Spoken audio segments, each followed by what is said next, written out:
Hello friends आपण मानक Gurukul for competitive exam YouTube channel को स्वागत। तो फ्रेंड्स आज यही वीडियो रे आमे ओ डबल एससी रो जो एग्जाम रो अपडेट आसी से ऊपर डिटेल्स डिस्कशन करबा।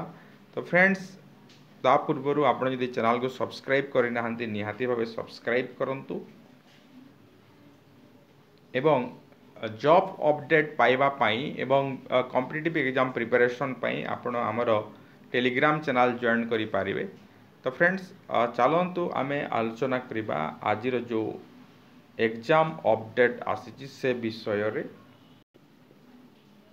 तो फ्रेंड्स देखंतु ओ डबल एससी रो दुईटा जॉब जो बाहरी थिला तारो एग्जाम अपडेट आसी। तो आपणकर एठी लेखा है देखो preliminary examination of combined graduate level recruitment examination 2024 सेटा आपणकर जो प्रिलिमिनारी एग्जाम हेबो सीजीएल रो 6/10/2024 माने अक्टोबर 6 तारिख हेबो एवं एटा आपणकर ओएमआर बेस्ड हेबो ओएमआर मोड रे हेबो गोटिए सिटिंग रे सरीबो।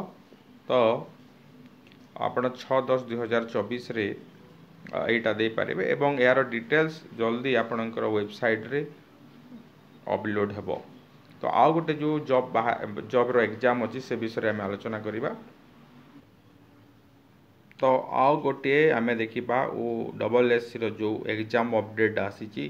तो सेटा आपणकर सीजीएल आरई जो एग्जाम हेबो आपणकर तार प्रिलिम एग्जाम जोटा हेबो जेमिति कि ग्रुप बी एवं ग्रुप सी रो स्पेशलिस्ट पोस्ट पाई।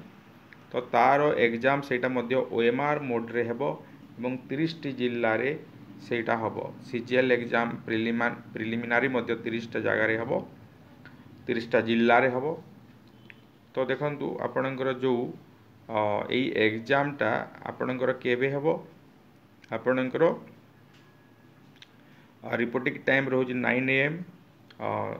तो यहीटा आपणकर डेट देछि देखंतु अगस्त 4 तारिख रे हबो संडे दिन हबो एवं तार रिपोर्टिंग टाइम देछि।